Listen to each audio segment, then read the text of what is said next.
बंदूक पर रखी एक उंगली की मामूली सी हरकत और उसके साथ आपकी आंख के ज़ाविये की मामूली तब्दीली आपको दुश्मन पर हावी भी कर सकती है और उसका शिकार भी बना सकती है। यही वजह है कि हर शख्स अच्छा निशानेबाज नहीं होता, क्योंकि हर इंसान में बॉडीली काइनेस्थेटिक इंटेलिजेंस एक जैसी नहीं होती। इसी तरह तीर और तलवार चलाने, घुड़सवारी करने से लेकर स्पोर्ट्स, एक्टिंग, डांस और हाथ से अंजाम दिए जाने वाले फ़नून बॉडीली इंटेलिजेंस के मरहून मिन्नत है। जिस्मानी हरकत को कंट्रोल तरीके से किसी ख़ास मकसद के लिए इस्तेमाल करना बॉडीली काइनेस्थेटिक इंटेलिजेंस या मुख्तसरन बॉडीली इंटेलिजेंस कहलाता है। इसमें छोटे अज़ा या पट्ठों यानी उंगलियों, हाथों या चेहरे के तासुरात के इस्तेमाल से लेकर जिस्म के बड़े अज़ा और पट्ठों का इस्तेमाल शामिल है, जिसको आमतौर पर ग्रॉस मोटर स्किल्स और फाइन मोटर स्किल्स कहा जाता है। हमारे माशरे में और ख़ास तौर पर तालीम में वैसे तो खेल, एक्टिंग और डांस की हरगिज़ कोई जगह नहीं है, मगर टिकटॉक ने जैसे हमारे माशरे में जड़ पकड़ी है, उससे अंदाज़ा लगाया जा सकता है कि इंसान के अंदर मौजूद कुदरती ज़हानतों को दबाया तो जा सकता है, ख़त्म नहीं किया जा सकता। क्या टिकटॉक ये समझाने के लिए काफ़ी नहीं है कि हमारे माशरे में एक्टिंग और डांस का कितना टैलेंट है और बॉडीली इंटेलिजेंट बच्चे अपने टैलेंट के इजहार के लिए कितने तरसे हुए हैं? ना ही जिस्म के माहिराना इस्तेमाल को हमारे यहाँ ज़हानत समझा जाता है और ना ही हम इसकी अहमियत से वाकिफ़ हैं। हमें लगता है कि ज़बान की तरह जिस्मानी अज़ा का इस्तेमाल भी हर इंसान खुद ब खुद सीख लेता है और ज़हानत की तरबियत का तो हमें ख्याल भी नहीं आता। इंसानी जिस्म और अज़ा का इस्तेमाल भी हर इंसान में मुख्तलिफ दर्जे में पाया जाता है और उसकी जितनी बेहतरीन तरबियत दी जाए, इतना ही ज़्यादा उस ज़हानत को बढ़ाया जा सकता है। बच्चा पैदाइश के फ़ौरन बाद ही अपने जिस्मानी अज़ा को हरकत देना शुरू कर देता है और 3 साल तक की उम्र के बच्चे हर वक्त हरकत में रहना पसंद करते हैं।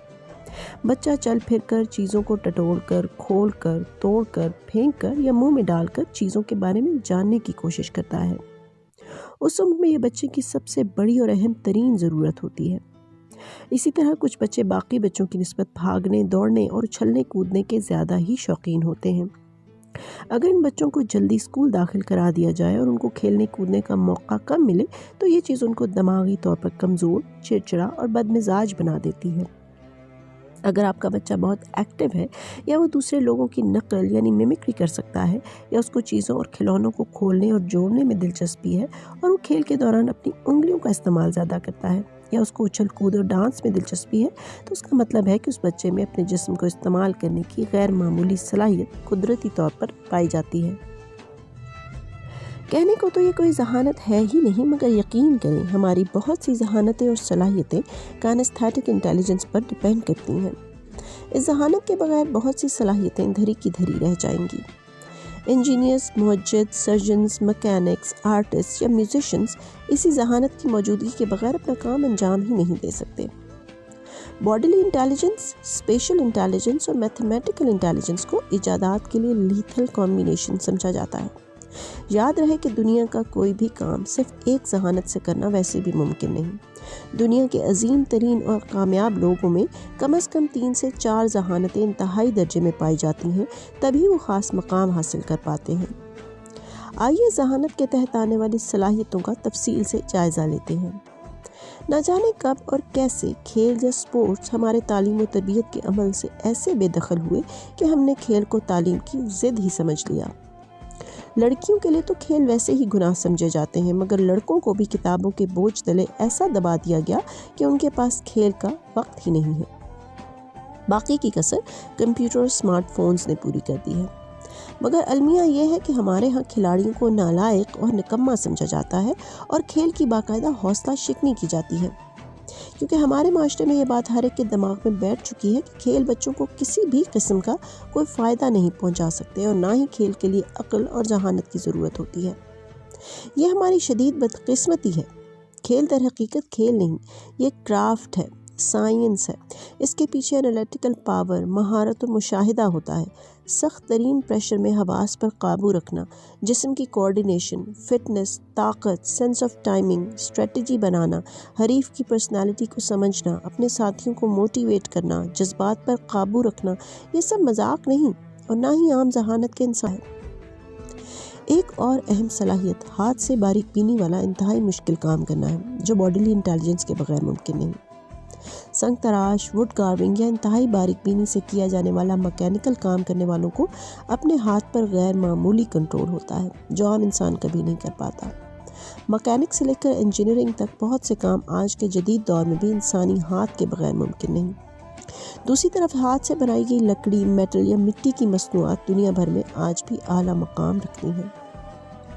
बॉडीली इंटेलिजेंस में एक और अहम सलाहियत एक्टिंग है। एक्टिंग से मुराद हमारे ड्रामों में की जाने वाली थर्ड रेटेड एक्टिंग हरगिज़ नहीं। एक्टिंग की मेराज ज़बान के इस्तेमाल के बगैर ही अपने जिस्म से मैसेज पहुंचाना है। एक्टिंग की आला तरीन मिसाल लेजेंड फ्रांसीसी अदाकार मार्सेल मार्सियो हैं। आम इंसान अपने जिस्म को इस कदर महारत से इस्तेमाल कर ही नहीं सकता। ऐसी एक्टिंग के लिए जिस्म पर गैर मामूली कंट्रोल, बहुत कीन ऑब्जर्वेशन और हद दर्जा बॉडीली इंटेलिजेंस की ज़रूरत होती है। एक्ट करने और दूसरों को देखकर उन जैसा काम करने का अमल बच्चा पैदाइश के फ़ौरन बाद ही सीखने लगता है और 2-3 माह की उम्र से ही वालिदैन के चेहरे के तासुरात, फिर हाथ पांव और उठने बैठने के तरीक़ों की नकल करने लगता है। जिस बच्चे को हम बेअक्ल और लाताल्लुक़ समझ रहे होते हैं वो हमारी एक एक हरकत का न सिर्फ मुशाहिदा कर रहा होता है बल्कि उसकी कॉपी भी करता है। कुछ बच्चे शुरू से ही बड़ों की नकल करने में इंतहाई माहिर होते हैं। आम लोगों की निस्बत किसी भी काम या एक्ट को एक आध बार देख कर ही ये बच्चे उसकी इंतहाई महारत और बारीकी से नकल उतार लेते हैं। इन बच्चों में कुदरती तौर पर बॉडीली इंटेलिजेंस बहुत ज़्यादा होती है, मगर अफसोस कि एक्टिंग की हमारे स्कूलों में ना ही कोई जगह है और ना ही कोई अहमियत। यही वजह है कि बड़े बड़े एक्टर्स तमाम तर जहानत के बावजूद तालीम हासिल करने में नाकाम रहते हैं, क्योंकि उनकी जहानत को जहानत नहीं बल्कि वक्त का ज़िया या बदतमीज़ी समझा जाता है। ख़ास तौर पर मिमिक्री और तंज़ो मज़ाक की सलाहियत रखने वाले बच्चे अक्सर असातिज़ा की सज़ा का निशाना बने रहते हैं।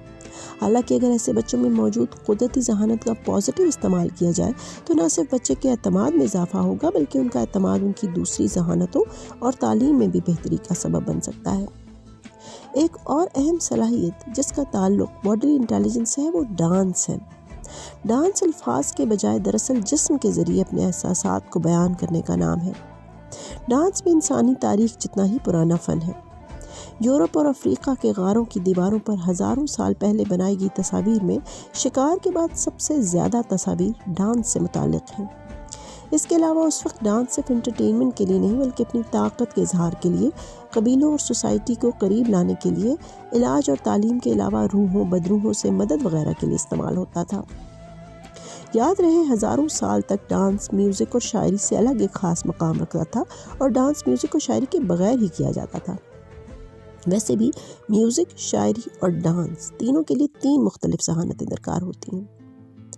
हमारी बदकिस्मती ये है कि डॉक्टर बनने के ख़त में हमें बच्चों का जिस्मानी, ज़हनी और जज्बाती तौर पर बीमार होना तो मंजूर है, कम नंबर लेना मंजूर नहीं।